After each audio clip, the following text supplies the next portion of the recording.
Tapos parang tatawa-tawa ka pa. Tama naman yung sinabi niya na may limitation na kasi nga merong batas na nagsasabing bawal ka na mangampanya. So hindi mo pwedeng, hindi, freedom of speech ko to eh. Hindi, may batas nga na bawal ka mangampanya doon sa oras na yun. Yun, ang linaw-linaw. Yun yung mga limitations of freedom of speech. Yung limitations of freedom of speech mo, yung bawal magmura. Asan yan? Sige nga. Asan po yan sa ating konstitusyon na bawal magmura? May desisyon niya ang Supreme Court dyan eh. Ang putang ina ay isang expression. Hindi po yan na masasabi mong pumapaloob sa libel o defamation. Meron yan. Meron pong ano yan. Jurisprudence po yan. Vanities, those insult, yung gago, yung isasampol ko ito sa pagbubuka mo, ha? You violated my human rights. Violated your human rights? Human rights? Karapatan? Karapatan saan? Alam mo bakit ako bilib dito kay Joey? Kung ako to, tatawanan ko talaga to eh. Asan yung human rights doon? Human rights? Ano ho ba ang mga human rights? Sige nga ho, ano ho ba ang mga human rights? Karapatan mong mabuhay? Karapatan mong maging safe? Karapatan mong proteksyonan ng sarili mo? Karapatan mo maging malaya sa pananalita? Marami kang human rights na alin doon ang nawala o violate ni Joey nung sinabihan kang gago. Pag sinabihan ka bang gago, hindi ka na pwedeng mabuhay? Pag sinabihan ka bang gago, hindi ka na pwedeng huminga? Pag sinabihan ka bang gago, wala ka ng kalayaan magsalita? Pag sinabihan kang gago, hindi mo na pwedeng proteksyonan ng sarili mo. Asan doon ang human rights? Alam mo, bilib talaga ako dito kay Joey ha. Kung ako talaga ito, naku po, tatawa talaga ako ng para mapapaganon talaga ako. Asan kaya doon yung human rights? Parang ang gulo na ng usapan namin ha. Kaya ano nangyari dito? Kasi nga po, dahil po sa mga sagot ni Joey, nasunog po itong si Congressman Abante. Ibig sabihin no, napahiya ho, na talaga nga namang sabi nga, masasabi nating nabaon. Bakit nabaon? Kasi nga po, kahit pilit na ipinababagsak o pilit na pinapaamin o pilit na pinapahiya ni Abante si Joey Cruz na isang vlogger, ay hindi niya po nagawa. At kabaligtaran pa ho ang nagawa niya kung saan etong si Congressman Abante ay sunog sa mga sagot ni Joey Cruz. Naku, palakpakan natin yan. Ang lupit mo. Alam mo, sa totoo lang ha, napahanga mo ako dito ha, napabilib mo ako dito dahil talagang sunog na sunog itong Congress na ito sa'yo. Naku, maraming salamat. Sana hindi ka magbago, hindi ka tulad nung dating pumapel doon sa Senado. Naalala niyo yun? Di ba? Pero sa tingin ko, hindi naman po katulad ito ni TP. Alam naman po natin, to si Joey, talagang, alam mo maganda dito kay Joey, hindi ho bida-bida. Yan ang napaka-importante, hindi ho epal. Siya ho naman ay pag hindi niya alam ang topic, pag pinanunood ko ito, kanya po itong inaamin at tinatanong pa nga sa audience minsan, maganda ho yun. Ibig sabihin talagang makikita mong galing sa puso ang kanyang mga sagot. Kaya dito ho sa nangyari ho dito sa kamera, talagang sunog na sunog po itong si Congressman Abante. Kaya ako sa iyo, Joey, bumalik ka sa kamera, tapos magdala ka ng petroleum jelly, ha? Tapos pahiran mo si Abante. Pagkapahid mo, dumila ka na rin. Ganon ka, ganon, ya? Ganon na lang. Para naman hindi na umulit itong si Abante sa kanyang pagtatantrums. Alam nyo kasi ito si Abante, para po itong, alam mo yung tatay mo. Yung tatay mong na nagtatantrums, yung tatay mong parang grumpy old man, parang ganun. Parang ganun kasi si Abante. Para ho siyang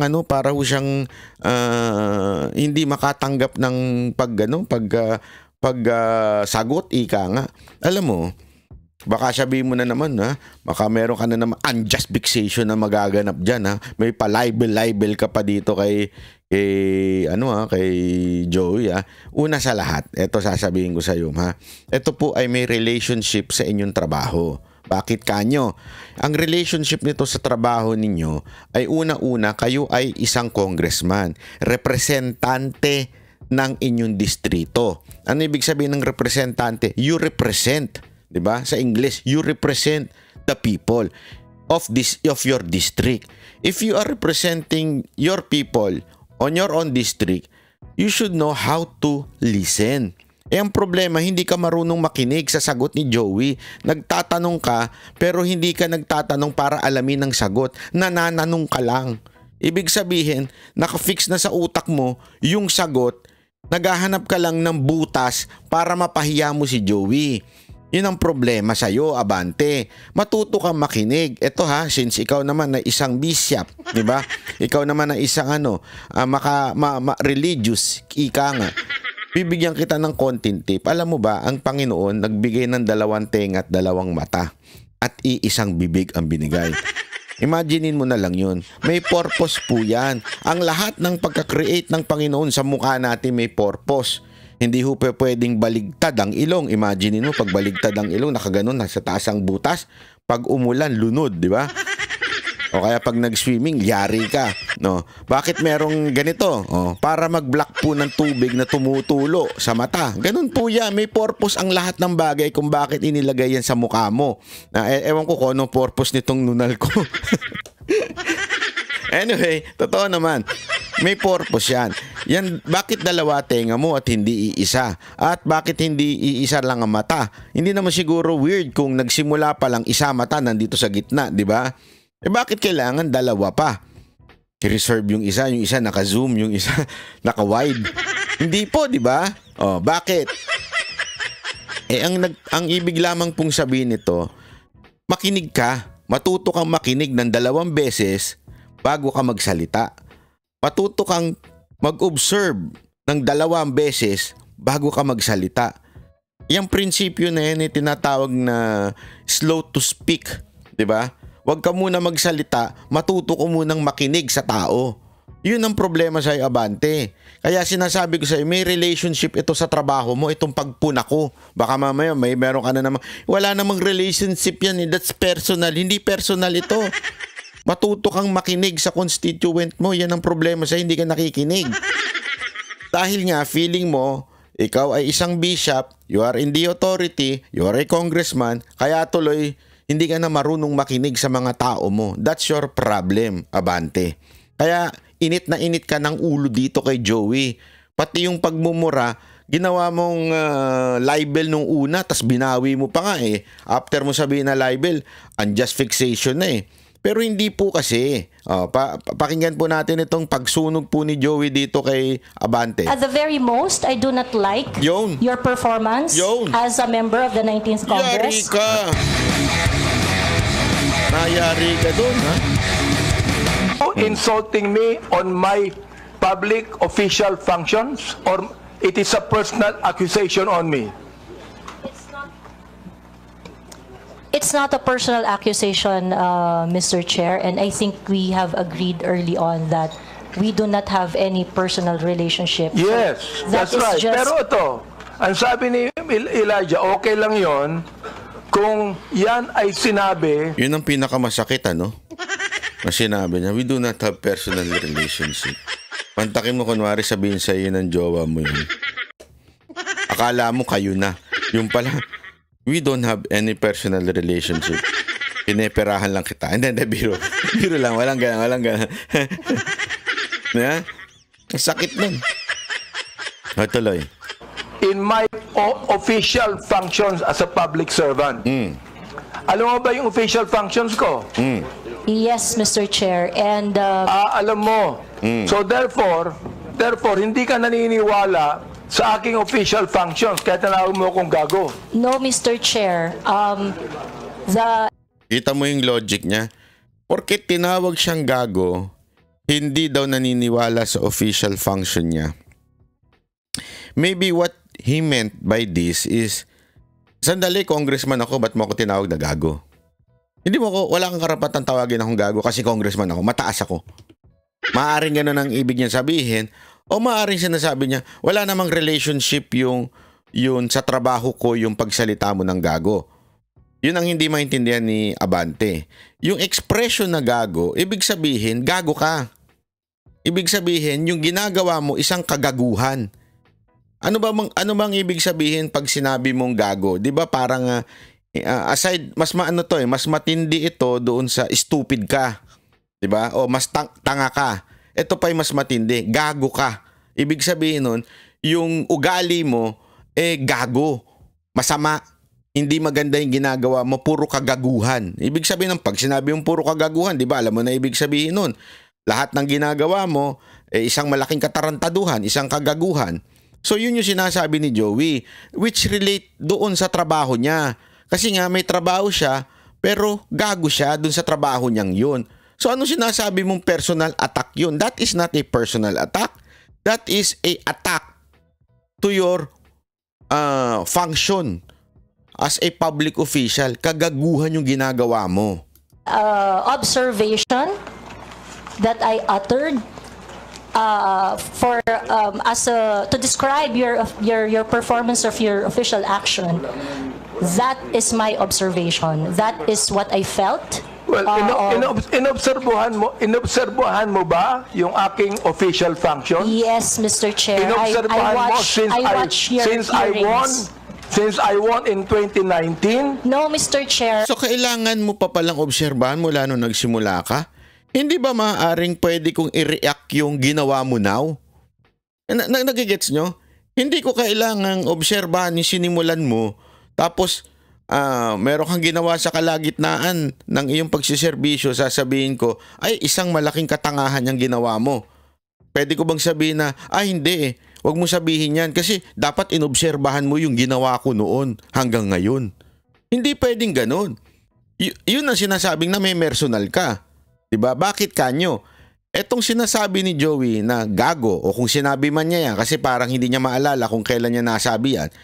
Kung sinabi man niya yan, sinabi niya yan because as a reaction to what you just did. Kung ano yung ginawa mo on that present moment, kung ano yung desisyon na ginawa ni Abante at the present moment, yun ang sinasabi niyang gago. Diba? So ang linaw po nun. Hindi yan. Kaya nga pag sinabi mong inobserbahan mo ba ako noong simula ako, yun ang namemersonal. Mantakin mo, pati yung nakaraan mo, inungkat. Actually, di pa nga rin personal yung kasi maaaring inire-relate lang niya yung pagiging pattern ng ugali mo. Pero gayon pa man, mas hindi ito personal kasi nga may ginawa ka recently na nire-reactionan ng tao.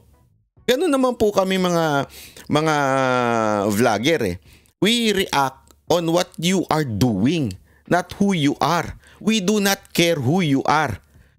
Basta ang importante sa amin, pag may tama, pinapalakpakan namin, pag mali, binabanata namin.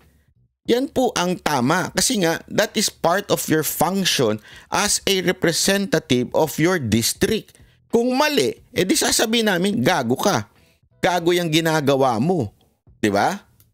I closely monitored your performance as a congressman in the 19th Congress. And you hated me for that? No, not really, Mr. Chair. Just in the 19th mo sa akin Congress. gago, so you hated me? No! It doesn't mean na gago, sinabihan ka ng gago, you hate me. Hindi. Hindi ho. Hindi ganun yun. Mr. Chair. Bakit ang babaw ng logic nito ni Abante, no? Pag sinabi mo na kagad kagaguhan yung ginawa mo, hate na kagad. Kasi when you say hate, person yun You hate the person. Yung mismong person, yung tao mismo hini-hate mo, galit ka dun sa tao. Bitter ka dun sa tao. 'Di ba? Kaya nga hate, galit Galit ka sa tao. Hindi po kami galit sa inyo. Kami pong mga vlogger, o kahit po ito si Joey, sigurado ako hindi galit sa inyo. Bullshit sa inyo, pwede. Pero yung, biro lang. Yung reaction niya is reaction niya doon sa ginawa mo. Not because galit siya. Kasi nga, wala naman kayong personal relationship para magalit.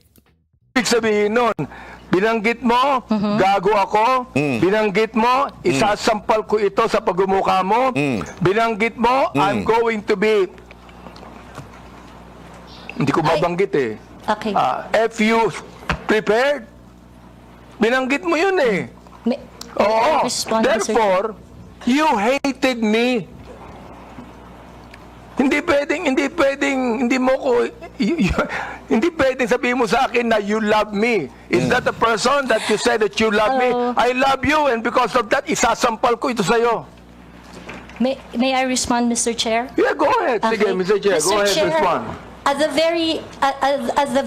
the very most, I do not like your performance as a member of the 19th Congress.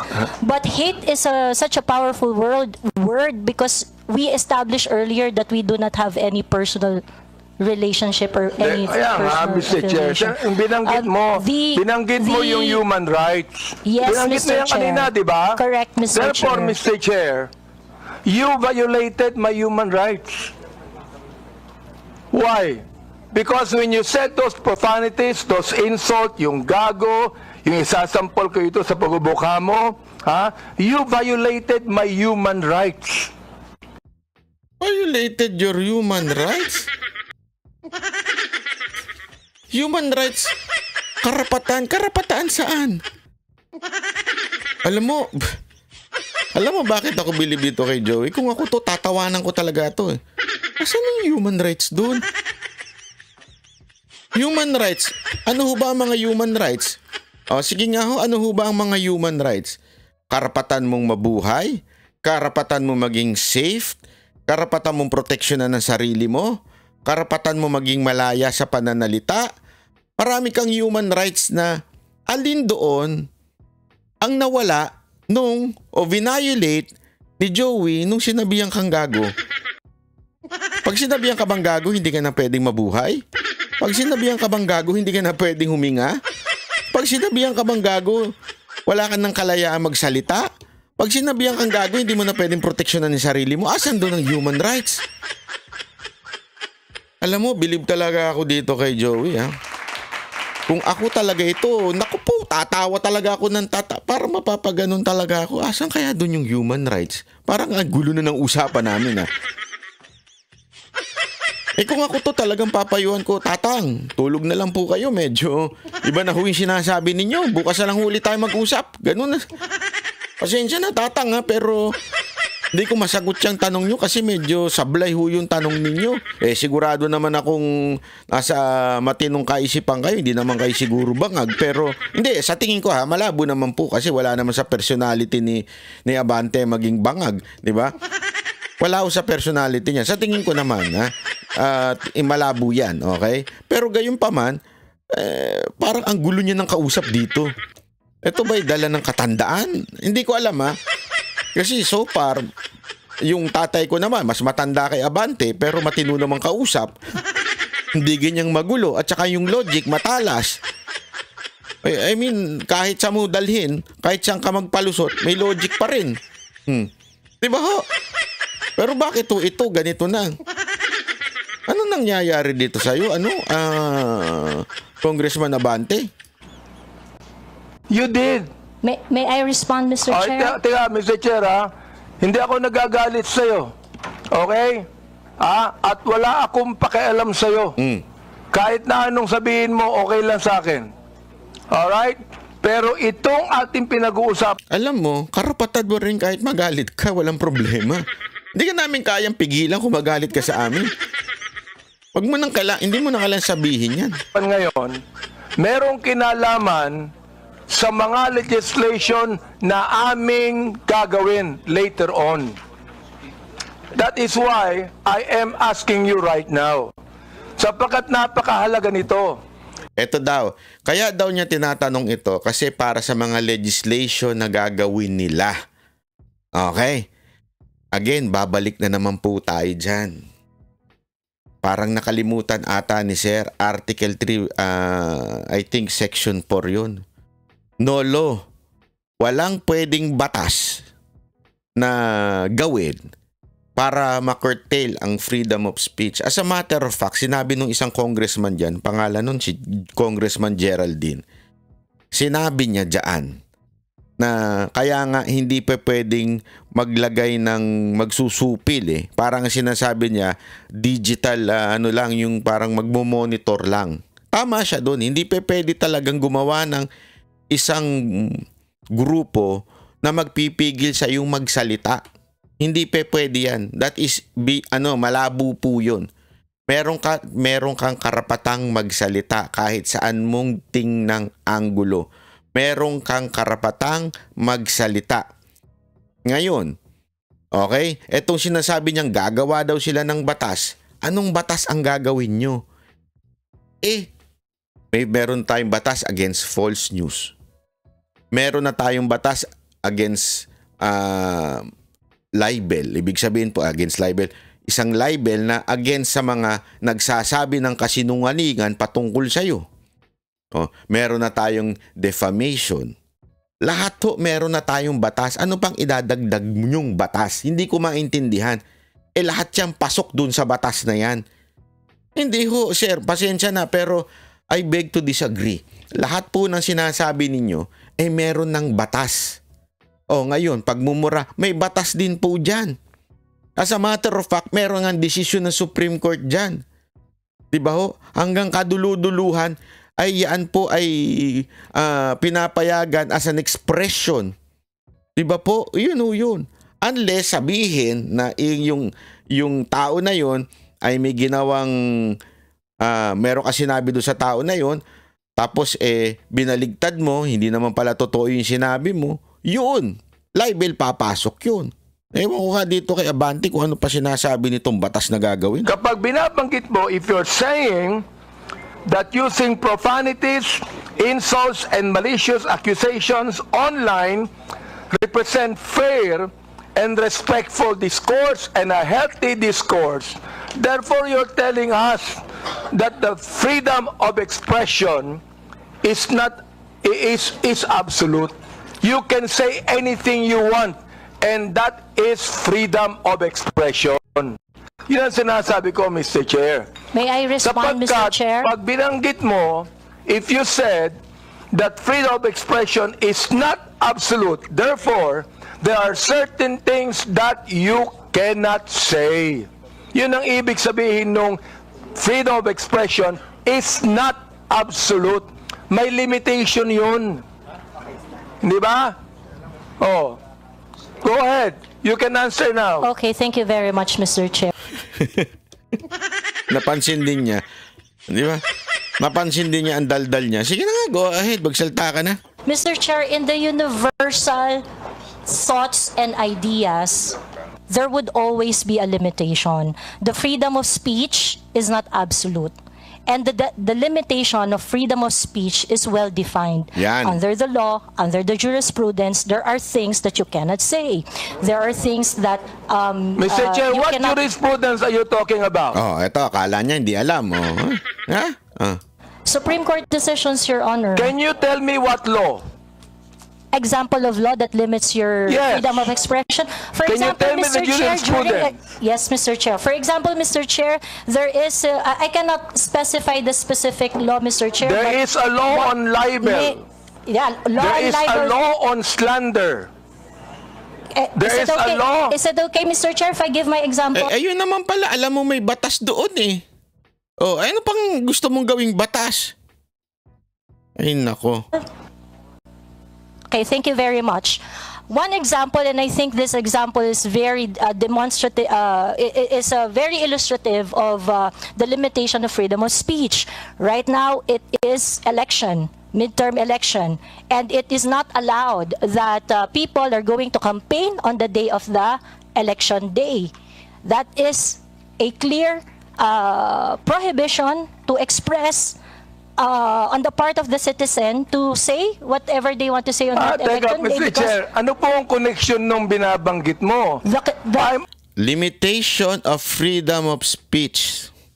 Yan ang pinag-uusapan. So sinasabi ni Joey, bawal ka nang mag-ngampanya during the day na pinagbawal na ng COMELEC. Yun po yung limitation na sinasabi ni Joey. Tapos parang tatawa-tawa ka pa. Tama naman yung sinabi niya na may limitation na kasi nga merong batas na nagsasabing bawal ka na mangampanya. So hindi mo pwedeng, hindi, freedom of speech ko to eh.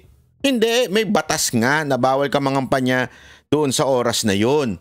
Yun, ang linaw-linaw. Yun yung mga limitations of freedom of speech. Yung limitations of freedom of speech mo, yung bawal magmura.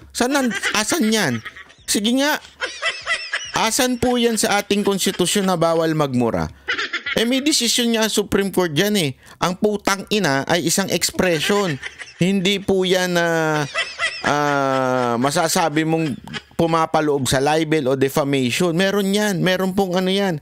Jurisprudence po yan. Asking you about the jurisprudence, I just told you that there is a law against on libel, on cybercrime. What you said today is libelous. What you said here is libelous. Why?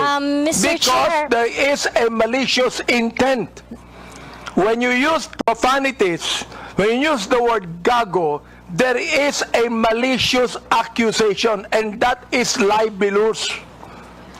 Mr. Chair, if that is your assessment of that And kind of statement, listen, you not will only have your... libelous, Mr. Chair. Dali lang ha.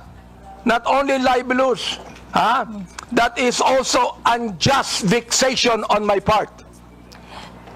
May I respond, Mr. Chair? Go ahead. Okay, Mr. Chair, if you think that you are violated by my exercise of my freedom, you would have your right and No, be no, in court. Yun, akala ko magsosorry na naman eh. Ayan, ayoko na yung sorry na yun eh. Sa totoo lang, medyo hindi ko kursunada yung magsosorry. Pero buti na lang ang sinabi niyang, if you were offended by what I've said, you have the court. Yun ang pinakapanalo dyan, mga kababayan. So, sorry po mga kababayan. I love the other vloggers na nagsorry po sa mga congressman. I know why they did that, because ayaw ho nilang makulong. Pero sa akin po, hindi po ako fix doon sa mag-sorry sa congressman. Bakit ako magsusorry kung tama naman sa tingin ko yung para lang hindi makulong, di wag na lang akong pumunta. Ganun lang kasimple yun. Di ba? Hindi ko sa pero parang ganun ang prinsipyo na sinasabi ko mga kababayan. Kasi hindi ako gagalang sa ganitong klaseng mga congressman. Pasensya na po. Kasi binababoy na ninyo ang batas. Why would I respect you? 'Di ba? Kung bababuyin niyo ang batas, hindi na ako gagalang sa inyo. Pasensya na. Kaya tama, pasok yung sinabi ni Joey Cruz dito. Ano sinabi niya? If you were offended, you have the court. Na meron tayong korting pwedeng sampahan ninyo ako ng kaso. O yun, ang ganda nun. Perfect yun. You're the best. Among the West. Mr. Chair, So that don't worry. the maliciousness of Mr. that Chair, statement don't can be worry. I'm sorted not out going in the to charge proper you in court. authority. Don't worry. I'm not going to charge you. If I charge you in court, matatalo ka eh. Oh, ang lupit nito, Brad. Dinaig pa yung korte talaga. Palakpakan naman natin. Hayop. Pag kinasuhan kita, talo ka. Oh, wow. Nauna ka pa sa judge. Ang lupit mo. Pambi, alam mo, dito pa lang sa utak ni Abante na to, talagang talagang masasabi kong ibang level ng utak nito. Iba ang kaugalian nitong maman to. Malupit pa siya, malupit talaga itong tao na to. Ito talaga ang epitome ng pagiging diktador, authoritarian. Talaga siya yun. Hindi. Pag kinasuhan kita, talo ka. Titigan ka pa ng ganyan? Buti na lang itong si Joey, nakipagtitigan din. Tingnan mo. Sino mas matindi titigan? Walang pipikit. Ang unang pumikit, olat. Di ba? Pero hindi. Oo. Unjust vexation to. Alam niyo ba yon? Are you a lawyer or not? I am not a lawyer, Mr. Chair. Therefore, you should know this. The thing is this, pero wag ka... Are you a lawyer?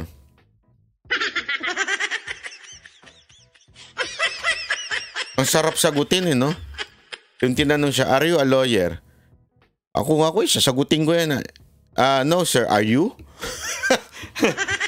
Hindi kasi sinasabi mo, mas magaling ka sa akin, di ba? Dahil di ka lawyer. Parang sinasabi mo, hindi ka pala lawyer, di ka magaling. O ikaw ba? Lawyer ka ba?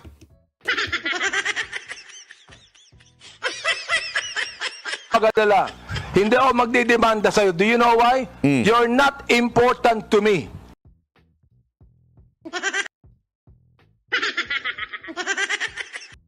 Hindi ka magdedemanda kasi you're not important to me. Why did you invite her? Sorry hindi ko makunik eh. Hindi pala sila importante sa'yo. Hindi pala importante si Joey. Ba't nyo inimbitahan?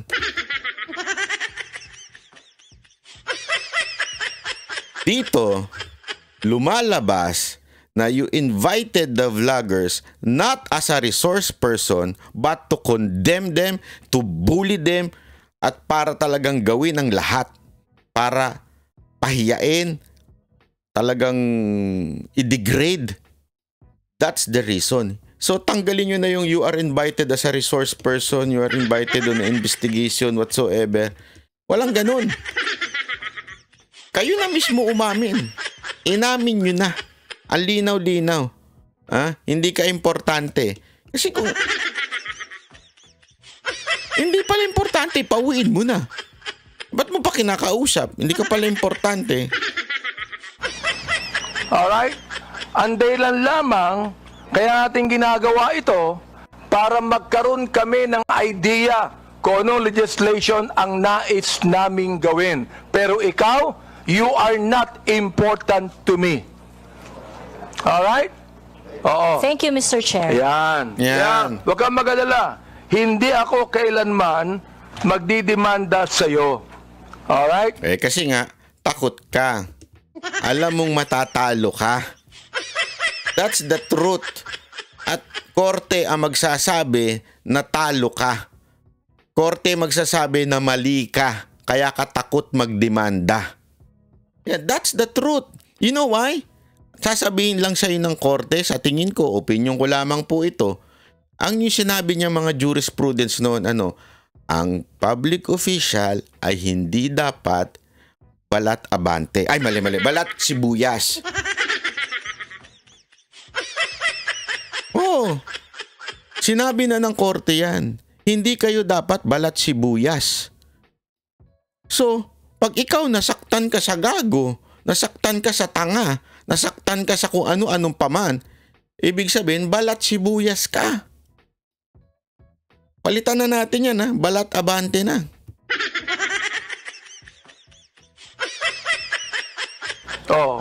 Tumatawa ka pa eh. Thank you, Mr. Chair. Natatawa ka sa akin eh. No, Mr. Chair, I am expressing my gratitude, Mr. Chair. Ganun ba? Mr. Chair, tumatawa ka and you're expressing your gratitude by your sarcastic laughter? I am not laughing, Mr. Chair. It's just a natural smile, Mr. Chair. As a natural smile. Durog si Abante. Palakpakan natin si Joey. Ang lupit mo, Joey, Hindi, totoo, malupit ho dito si Joey. Kaya, alam mo, etong si Abante, nasira ang Congress dahil sa kanya. Sa totoo lang. Hindi, walang biro ho. Dito, lumalabas na sobrang sobra kayong authoritative o yung masyado kayong mataas ang tingin sa sarili, na wala ng karapatan ng mamamayang batikusin kayo o sabihan kayo ng hindi maganda. Ang dating sa inyo, pag sinabihan kayo ng ganon, ipapatawag ninyo. Pag hindi pumunta o di kaya pag pumunta naman at hindi nag-sorry ay iko-contempt ninyo. O kung naman hindi pumunta, iko-contempt nyo pa rin. Di ba? Alam nyo, ito lang masasabi ko sa inyo kayong mga congressman, bilang na ang araw ninyo. Maniwala kayo. Kasi may election ng darating. Sa election, sigurado ako nakikita ng mga taga Maynila. O kayo naman taga Maynila. Pag kayo, binoto nyo pa to, ay malaki na kasalanan nyo sa mundo. Pag binoto nyo po to si Abante at nanalo pa ito si Abante, pambihira naman kayo. Yun lang masasabi ko. Gusto nyo ganitong klaseng congressman nyo? Self-righteous, self-centered, alam ang lahat, walang bawal kang magsalita laban sa kanila. Gusto nyo ng ganyang klaseng leader? Gusto nyo ng ganyang klaseng congressman? Bahala kayo. Diba? Mangyayari sa inyo, diktador ang labas. Ako nga, tanong ko nga sa inyo balita ako, hindi nga daw, di umano balita ko lang ito. Di umano, hindi na nga daw nakakampanya yan dyan dahil natatakot na daw sa mga taong pagsisigaw ng Duterte.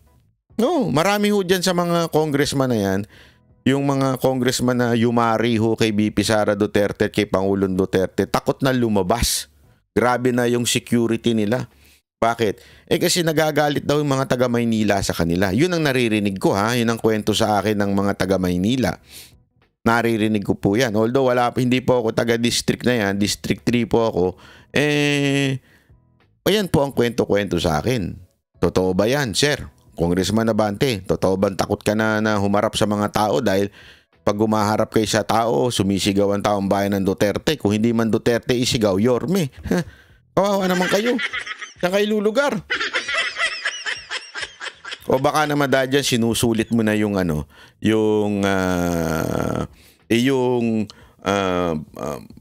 pagiging congressman. Di ba? Kasi mapapalitan ka na. Ito lang ha. Tanong ko lang naman po yun. Alam nyo mga kababayan, kaano ho kasi natin yan, pag ikaw hindi ka pumalag dito sa pagpapatawag ng mga vlogger, ang susunod na po niyan ay tayo ng mga ordinaryong Pilipino. Oh, by the way, hindi pala ordinaryong Pilipino pag vlogger ka na ha. Ayon yan kay Abante. Pag ikaw ay hindi na pag ikaw ay vlogger na, hindi ka na ordinaryong Pilipino, di ba? Nadinig ko yan eh. Hindi ka ordinaryong Pilipino, vlogger ka. Anak ng wewe, ba't ganun? Meron po bang label yun? Ganun po ba yun? Nataka talaga ako nung pinakikinggan ko. So, hindi na ako ordinaryong Pilipino. Ano kaya ako, alien na Pilipino? Yeah? Ganyan po kalabo mga logic dito mga congressman natin. Ha? Ganyan sila kagulong kausap. Menopause na ata ito mga ito ha. Ako nagtatanong lang naman po ha. Bakit ganun kayo? Kaya nga mga kababayan, pag hindi po kayo nagsalita dito, ang susunod na mawawala na ay ang freedom of speech ng bawat netizen. Kaya nga pansinin ninyo, ginisa rin nila yung Meta. Gusto nilang talagang busalan ang social media kasi nga galit ang netizen sa mga to. Hindi nila kayang matake na sasabihin pa nila hindi sila affected. Kung hindi kayo affected, walang hearing. As simple as that. Sasabihin nyo hindi kayo affected. Affected kayo kaya nga kayo nagpapahearing eh. Affected kayo sa fake news. Affected kayo sa hindi pala sa fake news. Affected kayo sa mga nangyayari o mga akusasyon sa inyo. Di ba? Yun ang totoo. Na tinatawag nyo lang siyang fake news. But in reality, that is really what is happening now. You are afraid of the netizens. Tapos ang gagawin nyo, tatawagin nyo na lang fake news, tapos sasabihan nyo yung Meta, bakit wala kayong ginagawa sa fake news? Meron silang ginagawa. Sa katunayan niya, minsan sablay nga yung ginagawa ng Facebook. Bakit kanyo? Masyado sila eh. Mantakin mo. Yung banat by page ko na may 1 million, impersonator daw ako. Ano ako? Sino na ako? Impersonator ang kaya ako nasuspend ha. Kaya hindi nyo na makita yung original na banat by na may 1 million na followers. Kasi nga daw, ako daw ay impersonator. Ganun sila. Tapos sasabihin nila, hindi nila ginagawa yung kanilang trabaho. Ang ginagawa nga nila, sobra-sobra na eh. Eto pa, alam mo mga kababayan ha, meron lang akong konting itatakel. Ito pong pagdating po dito sa yung, alam niyo yung manga edition natin, yung mga manggagamit kila Duterte. Naalala niyo yun? Yung si Gaston Bunting, yan sa isa kong naalala nyo yung may pataas-taas pa ng kamay kay Pangulong Duterte, keso kasama pa ni BP Sara Duterte, pero ngayon isa sa mga pumirma sa impeachment ni BP Sara Duterte. May pautot na naman siya dyan sa Parañaque. Meron siyang ganito. Ayan. Parañaque former Mayor Joey Marquez at ex-congressman Ed Zialcita in-endorse si Gaston Bunting. Yan ang nila. Kasi ang bago nilang ngayon, gusto ko si Gaston Bunting. Parang gusto ko si Gaston Bunting. Yung ginawa nilang gusto. Ganun ang kanilang bagong ngayon. Ano naman problema dyan, Banat Bay? Ako ito lang. sino ba ho itong mga nagsabing gusto nila si Gus Tambunting? Sino ho ba itong mga to? Ito lang naman po sila. Una, si former Mayor Joey Marquez. Sino po ba si former Mayor Joey Marquez? Siya po ay ito. Yan. Yan po si Joey Marquez na may kaso po, kinasuhan po ng threats at physical injury ng kanyang jowa. Yan lang naman po si Joey Marquez, okay? Kinasuhan po. Okay, malinaw po dito ha mga kababayan. Linawin ko lamang po, kinasuhan, inakusahan. Ibig sabihin po, wala po ako sinasabing guilty, pero may mga kaso po. Yun o yung shades of kanilang katauhan, ika nga. So just Joey Marquez yan din po. At meron din po siyang dating kaso ng basta may kaso po siya, hindi ko na lang na i-post dito. May kaso din po siya, although it was naayos po ata as far as I remember. May kaso po siya na tungkol po doon sa overpriced na broom, overpriced ammunition purchase, compost and garbage recycling equipment purchase. May mga kaso po siya dyan. Although, ang alam ko, siya po ay nakalusot dyan sa kaso na yan. Hindi ko alam kung paano nangyari, pero gawin pa man, yun po ang mga balita sa kanya, kay Joey Marquez po. Okay? Again, accusation po sa kanya yan, yan po ang kinaso sa kanya. Meron pa, sino pa po ba ito? Etong si Ed Zalcita. In-endorse din si Gus Tambunting. Sino po ba yan? Si Ed. Ito po yan, si Ed. Yan. May plundered graft charges were filed against several former incumbent official ng PRA, yung Philippine Reclamation Authority, previously known as Public Estate Authority. At nandun po siya sa baba. Kasama po siya sa may kaso. Si Eduardo Zalcita o si Ed Zalcita, former congressman din yan. So isa rin po yan sa sumusuporta kay Gus Tambunting. At ito po yung iba pa niyang kaso. Ayan, pang-aabuso sa parliamentary immunity. Ayan, isang halimbawa dito yung may tinalakay siya nung October 14 hinggil sa mga aligasyon ng korupsyon. Laban dito kay Ed Zalcita, laban sa mayor ng Parañaque na si Florencio Bernabe, na nag-iisa sa privilege na inisa-isa niya sa privilege speech. Nang hingan ko ng panig si Bernabe, ang binigay niya sa akin ay isang lumang sulat. Kasi tinanong, inakusahan nito ni Ed. Congressman siya nun, di ba? Inakusahan niya yung mayor. Tapos anong sinabi niya dito? Meron siyang inabot na sulat na inabsuelto naman pala ni Zalcita mismo. At binuhay na lang yung kaso. Ayan nakalagay po dyan sa balita. Inabsuelto si mayor sa mga kasong ipinaparatang ngayon sa kanya. Ang ginawa, in other words, puro rehash na aligasyon at binuhay lang. Binuhay lamang po yung mga aligasyon na yon. Kasi nga, nakasulat yan? Siguro, balak tumakbo sa pagka-mayor ni Zalcita. Ganun po siya.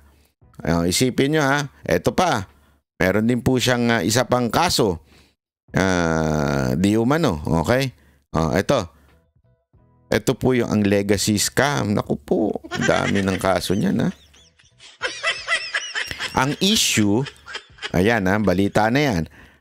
Si Zalcita ay tumanggap daw. According to this article, di po ako nagsabi, yung article po. Tumanggap daw siya ng 150,000 retainer fee sa kumpanya ni Angeles. So ayan po ang mga masasabi nating birds of the same feather flock together. Yan po ang mga nag-i-endorse kay Gus Tambunting. Meron pa. Sino? Ito rin yung nag-endorse. Si Nicolas Enrizo, isa rin po yan sa nag-endorse kay Gus Tambunting. Ano pong nangyari? Sinibak sa Bicol Saro Party List. Tinanggal po. At ang pinalit ay si Brian Yamsuan. Tinanggal po ng sarili niyang party list etong si Nicolas. Si Nicolas ay ine-endorso din po si Gaston Bunting. Ang lupit, di ba? Yung mga nag-endorse kay Gaston Bunting kung ano-anong kasong kinasasangkutan. Di ba? Tapos eto naman, sinibak din sa Bicol Saro Party List at ang pinalit si Brian Yamsuan. Bakit? Bakit niya in-endorse etong si Nicolas Enciso si Gaston Bunting? Kasi nga po, ang tumatakbong congressman ngayon dyan sa Parañaque ay si Brian Yamsuan. Si Brian Yamsuan na tumatakbong, dati siyang congressman kasi pinalitan siya. Pinalitan yung sinipang si Nicolas. So congressman siya. Hindi po pumirma yan si Brian Yamsuan sa impeachment ni VP Sara Duterte. Yun ang katotohanan. Hindi siya pumirma. Kaya ngayon, ano ginagawa? Gustong nito ni Nicolas manalo yung si Gaston Bunting. At si Gaston Bunting pumirma sa impeachment ni VP Sara Duterte. Alam nyo na kung bakit in-endorse ni Nicolas Enciso. Kasi nga din, nung siya ay nasipa doon sa Bicol Saro Party List, ang pumalit si Brian. Si Congressman Brian ngayon, dating, ibig sabihin, incumbent, siya po ay party list representative ng Bicol Saro. Siya po ay tumatakbo ngayong, congressman dyan sa Parañaque. Kaya mga kababayan, kung dyan sa Parañaque, lalo na yung mga Duterte supporter dyan, ikampanya natin to si Brian Yamsuan. Kasi, hindi po ito, kahit anong pressure nito, noong time na pirmahan, hindi po ito nagpa-pressure at pumirma sa impeachment ni VP Sara Duterte. Nanindigan po ito sa mga Duterte. Kaya tayo mga Duterte supporter, suportahan po natin itong si Brian Yamsuan. Okay? Para sa kalinawan At hindi lang... Sandali, hindi pa tapos. Mamadali ka ba, Natbay? At yan po si Gaston Bunting po. Nakita nyo naman kung sino yung mga nag-i-endorse sa kanya. Diba? Nakita nyo yung mga karakter ng mga nag-i-endorse kay Gaston Bunting. So, ibig sabihin po nun, mga kababayan, sabi nga, birds of the same feather, Hindi natin alam kung baka naman sama-sama din sila. Kaya nga, doon na po tayo sa hindi pumirma sa impeachment ni VP Sara Duterte. Wag na po nating iboto yung si Gaston Bunting na pumirma sa impeachment ni VP Sara Duterte. Okay? Doon tayo sa tunay na nagsisilbi at nanindigan para sa ating bayan.